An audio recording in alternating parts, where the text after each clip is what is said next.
Alors, il y a quelques années, Riot Games avait une idée qui semblait presque impossible à rater. Prendre l'une des licences les plus populaires du monde, League of Legends, récupérer ses personnages les plus connus, en faire un jeu de combat gratuit avec du 2 contre 2 et une équipe qui avait clairement envie de proposer quelque chose de nouveau au genre. Ce projet, vous le connaissez sûrement, à l'époque il s'appelait encore Project L et puis c'est devenu 2XKO. Et aujourd'hui, le 20 août 2026, Riot vient d'annoncer une nouvelle assez brutale. Le développement actif de 2XKO prendra fin en décembre 2026. Le dernier patch de contenu arrivera en octobre, les serveurs resteront ouverts, mais Riot ne développera plus activement le jeu. Et le plus important dans cette annonce, ce n'est même pas que Riot arrête 2XKO. Et là, la question c'est pourquoi ? Parce que Riot explique que malgré les mises à jour, les nouveaux personnages, le contenu PvE et les événements compétitifs, l'engagement des joueurs est resté trop faible pour rendre le jeu économiquement viable. Alors aujourd'hui, on va essayer de comprendre quelque chose. Comment un jeu avec autant de potentiel a-t-il pu échouer ? Et donc salut tout le monde, c'est Diloum, j'espère que vous allez bien. Aujourd'hui, on se retrouve pour une toute nouvelle vidéo pour savoir comment Riot ont pu échouer avec 2XKO.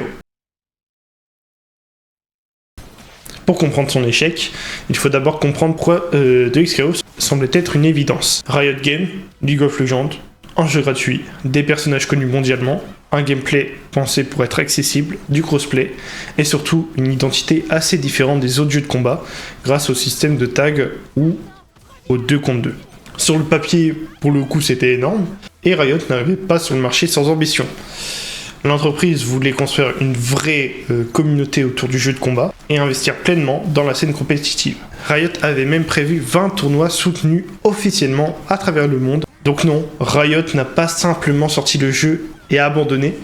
Ils ont réellement essayé de construire un écosystème autour de 2XKO et pourtant, ça n'a pas suffi.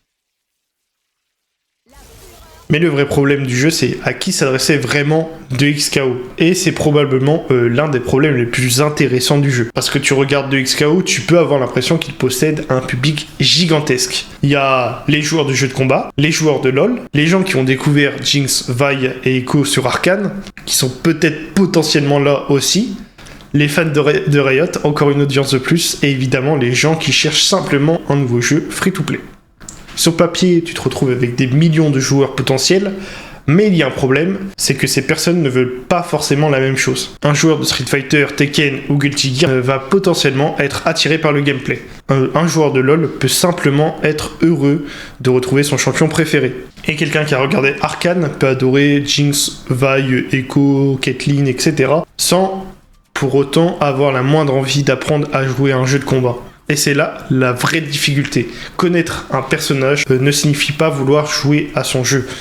Tu peux adorer Jinx sans vouloir apprendre ses combos, tu peux adorer Vi sans vouloir passer des heures en entraînement, et tu peux être fan de League sans avoir jamais joué à un jeu de combat. 2XKO devait donc réussir quelque chose d'extrêmement compliqué, faire passer ses joueurs de spectateurs ou de fans de l'univers à joueurs réguliers. Et ce passage-là est beaucoup plus difficile qu'il n'y paraît. Le problème, c'est que 2XKO reste un vrai jeu de combat. Parce que derrière les personnages de League, il y a quand même un jeu de combat. Et pas forcément le jeu de combat le plus simple à comprendre, le système de 2XKO est justement l'une de ses plus grandes forces. Les assists, le tag, les fuses, les interactions entre personnages, il y a énormément de possibilités. Mais Riot a reconnu lui-même début 2026 que ces systèmes fondamentaux pouvaient être impressionnants et intimidants pour certains joueurs. L'équipe voulait donc rendre les interactions plus intuitives et permettre aux joueurs de revenir plus rapidement au cœur de l'action. Et c'est assez ironique, parce que ce qui devait rendre 2XKO différent peut également rendre son apprentissage plus difficile. Tu arrives dans le jeu, tu dois comprendre ton personnage, puis ton deuxième personnage, puis les assists, puis le système de tag, puis les fuses, puis les interactions, puis les combos, puis les situations défensives, et tout ça alors que ton adversaire connaît déjà le jeu. Pour un joueur expérimenté de jeu de combat, c'est passionnant. Pour quelqu'un qui arrive parce qu'il adore le LoL, ça peut paraître beaucoup.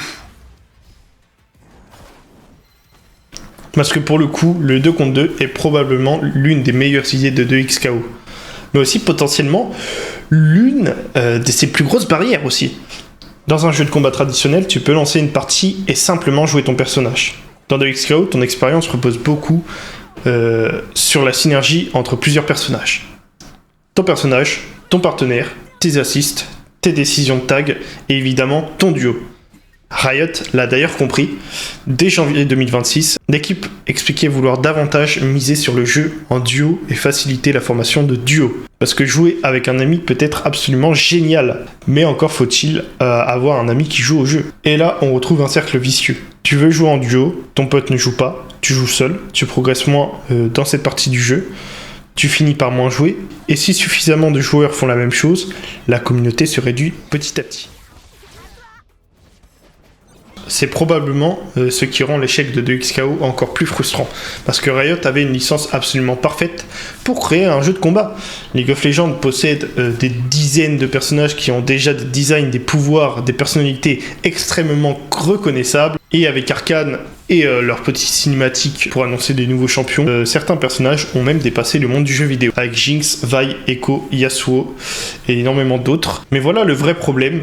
Une licence peut attirer des joueurs, mais elle ne peut pas forcer à rester. Et c'est précisément là qu'on peut comparer 2XKO à un autre jeu, Multiversus. Quand Multiversus est arrivé, son concept était extrêmement simple à comprendre. Tu prends Batman, tu prends Bugs Bunny, tu prends Tom et Jerry, et tu les mets dans un jeu de combat. Mais quelqu'un qui ne joue jamais au jeu de combat pouvait comprendre immédiatement l'intérêt. Et surtout, Warner Bros avait quelque chose d'incroyable. Des personnages provenant des dizaines d'univers différents. Et les chiffres du lancement étaient complètement fous. Warner a annoncé plus de 20 millions de joueurs en moins d'un mois, après un lancement de la bêta ouverte. 20 millions. Et pourtant, Multiversus a lui aussi fini par échouer. Les fonctionnalités en ligne ont été arrêtées le 30 mai 2025 et le jeu est passé dans une version hors ligne. Et ça nous apprend quelque chose d'essentiel. Le problème n'est pas seulement d'attirer les joueurs, le vrai problème c'est de les faire rester. Et c'est là que je trouve la comparaison assez intéressante. Multiversus avait des personnages, 2XKO avait également des personnages. Multiversus avait une formule extrêmement accessible, 2XKO avait Riot derrière lui, Multiversus était gratuit, et 2XKO aussi. Les deux avaient un énorme potentiel auprès du grand public.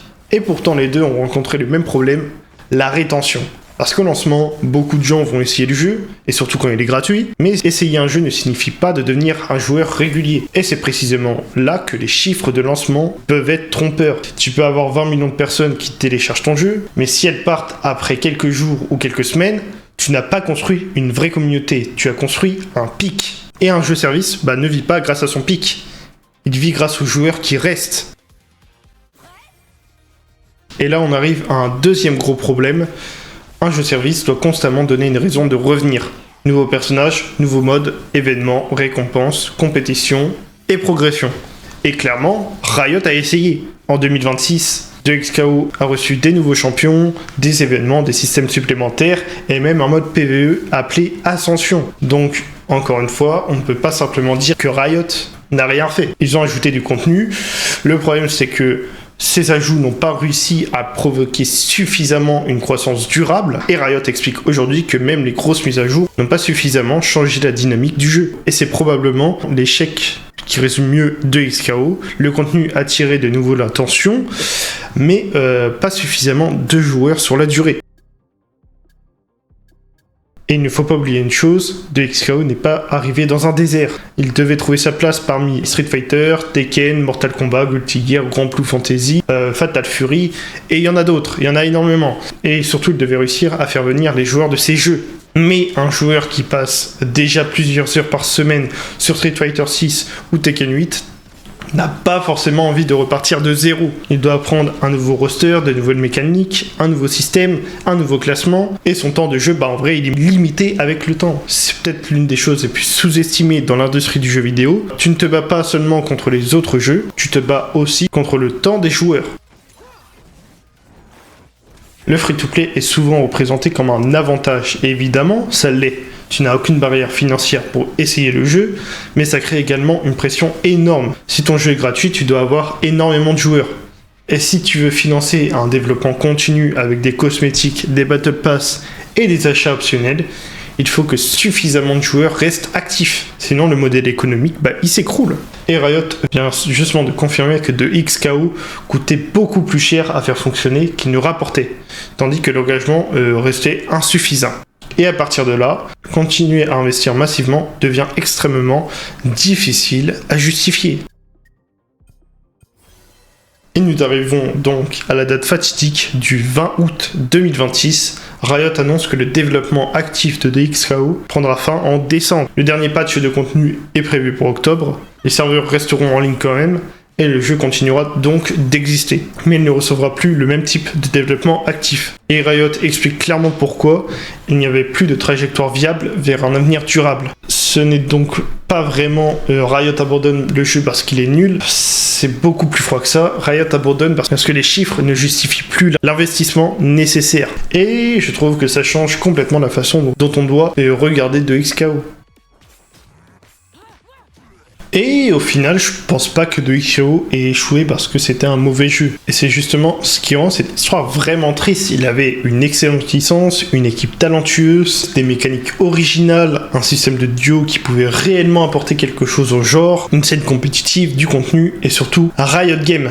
Mais tout ça n'a pas suffi. Parce qu'un jeu peut être bon sans être suffisamment populaire. Un jeu peut avoir des fans sans avoir assez de joueurs. Et surtout, une licence gigantesque ne garantit absolument pas le succès d'un jeu. Et Multiversus nous l'avait déjà montré avant. 20 millions de joueurs en moins d'un mois, et pourtant le jeu a fini hors ligne. DXKO, lui, avait une autre stratégie, prendre League of Legends et essayer d'en faire une porte d'entrée vers les jeux de combat. Mais peut-être que le problème était justement là, parce que les autres joueurs de League ne sont pas automatiquement des joueurs de jeux de combat. Les fans d'Arcane ne sont pas automatiquement des joueurs de jeux de combat aussi. Et les joueurs de jeux de combat ne représentent qu'une partie de cette immense audience potentielle. DXKO devait donc réussir à réunir toutes ces communautés, et au final, il n'a pas réussi à les faire rester.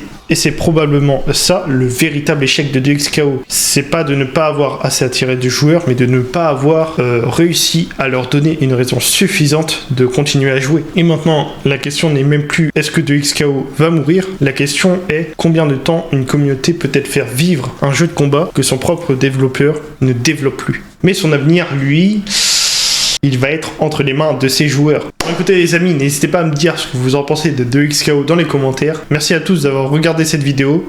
N'hésitez pas à liker, à partager et à vous abonner. N'hésitez pas à me suivre aussi sur les divers réseaux sociaux tels que Twitch, Twitter, YouTube, TikTok, bref plein d'autres. Je vous mettrai tout ça en description. Je vous souhaite une très très bonne journée, une très très bonne soirée. Et sur ce, moi je vous dis bye.